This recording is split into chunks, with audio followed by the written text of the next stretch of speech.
les présidents de conseil de surveillance et les présidents et présidentes de conseil de gestion, mesdames et messieurs les directeurs généraux, madame la secrétaire exécutive du Conseil national de lutte contre la vie chère, mesdames et messieurs les présidents d'associations de commerçants et d'associations de consommateurs, mesdames et messieurs les directeurs centraux, mesdames et messieurs les directeurs régionaux,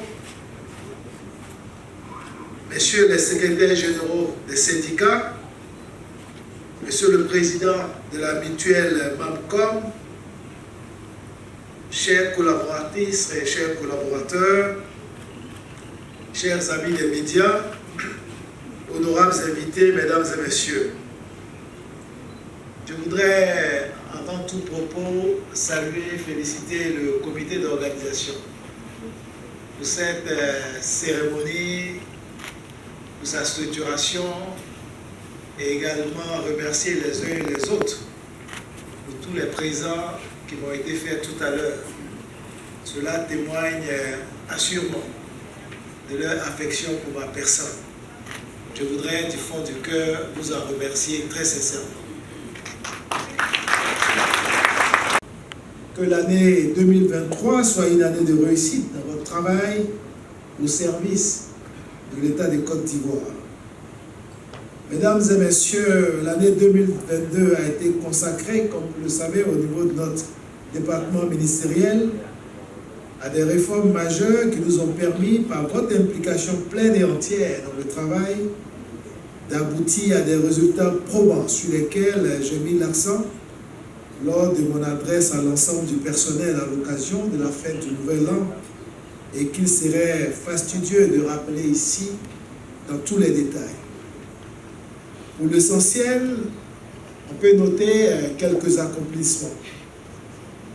La lutte contre tout ce qui concerne les pratiques spéculatives et anticoncurrentielles, accentuée par le renforcement du cadre institutionnel et réglementaire qui a permis de contenir les effets néfastes de la crise économique mondiale en préservant le pouvoir d'achat des populations ivoiriennes.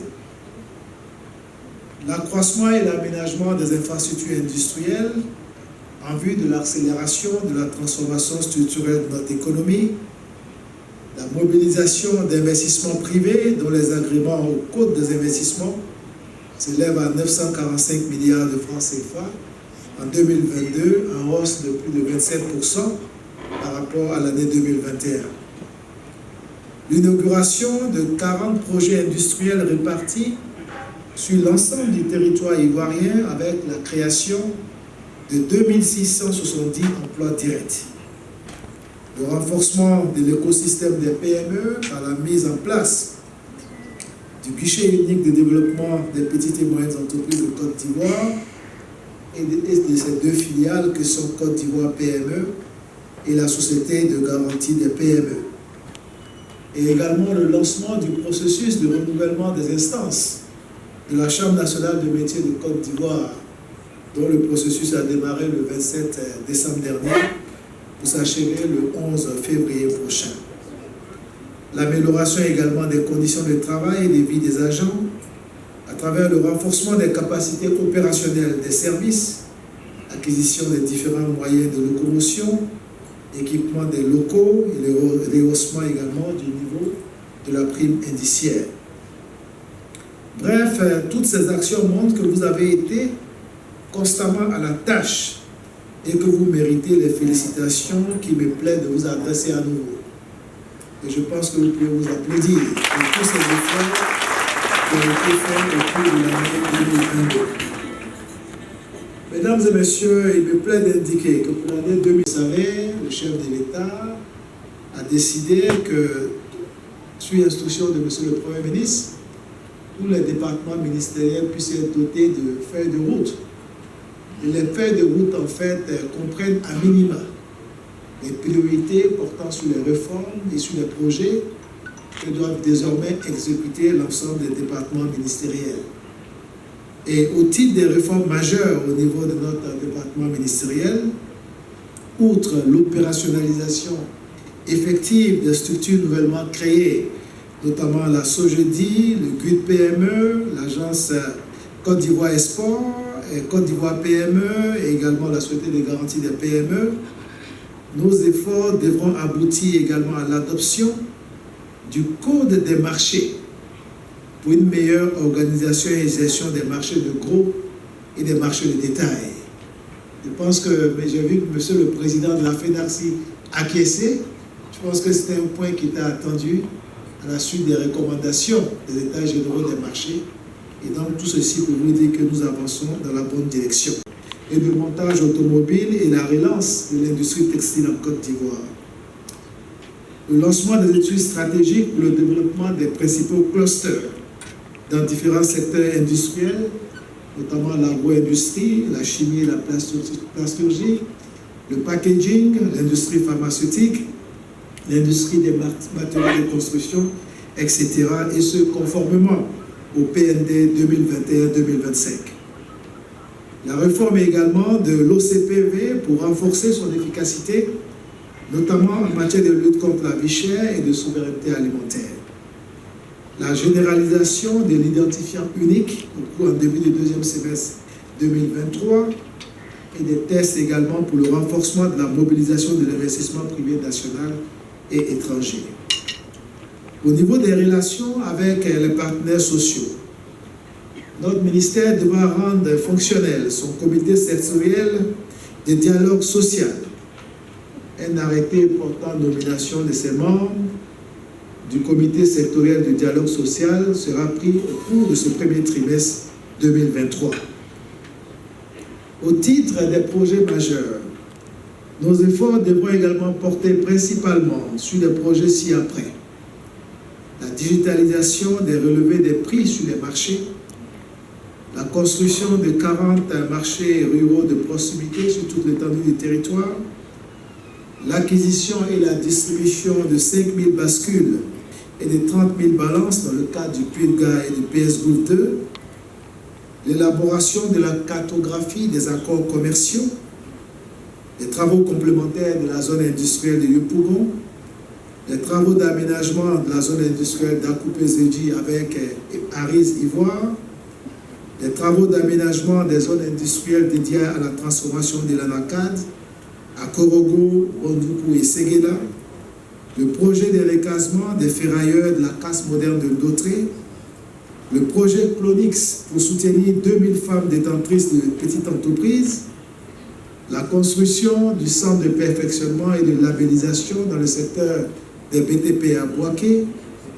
le projet d'amélioration des services aux industries ATF, l'organisation de la foire du Made in Côte d'Ivoire, le FOMCI, l'organisation du marché ivoirien de l'artisanat, le MIVA, et la livraison effective à fin mars prochain du parc d'exposition d'Abidjan, qui, comme vous le savez, va en rajouter à l'attractivité de notre capitale économique pour accueillir en Côte d'Ivoire les grands événements internationaux.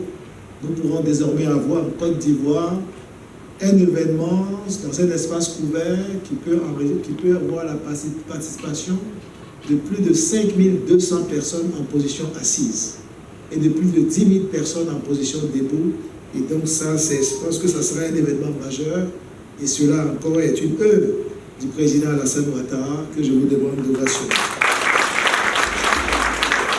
Le projet de construction des dépôts spécialisés aux frontières terrestres et le projet de construction des marchés de gros d'Abidjan, d'Abangou et de Daloa dans le cadre du PDC 2V et également avec tous ces marchés de proximité.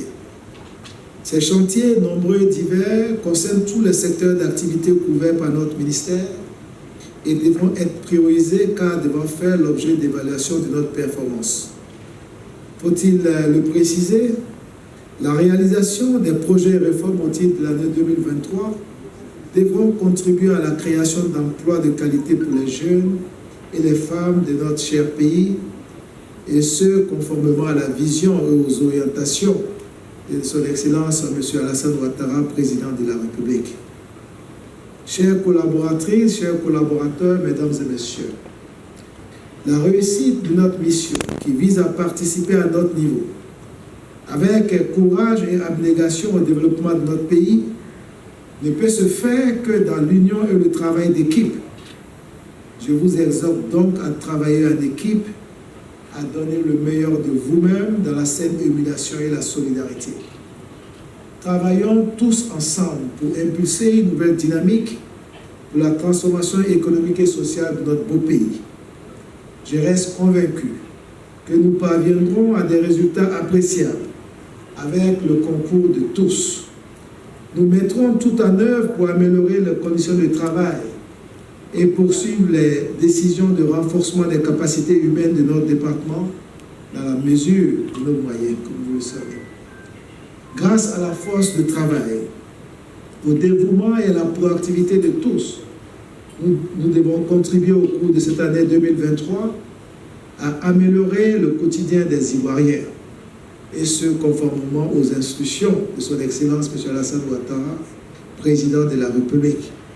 Et je n'ai aucun doute, comme vous l'avez fait les années antérieures, que notre ministère en charge du commerce, de l'industrie, de l'artisanat et des PME joue sa partition. Et que tous les programmes et projets qui vont naître au cours de cette année, notamment au titre de 2023 comme année de la jeunesse, que notre ministère puisse y apporter sa contribution. Parce que c'est de cela qu'il s'agit, c'est de travailler à l'effet que nous puissions faire de nos différents secteurs d'activité des bassins d'emploi pour nos jeunes qui doivent s'insérer dans la vie socio-économique. Et je n'ai aucun doute que nous apporterons notre contribution. C'est donc sur cet engagement que je voudrais clore mon propos, en réitérant à chacun d'entre vous mes vœux de paix et de bonnes et heureuses années 2023. Que Dieu vous bénisse, que Dieu bénisse la Côte d'Ivoire. Je vous remercie.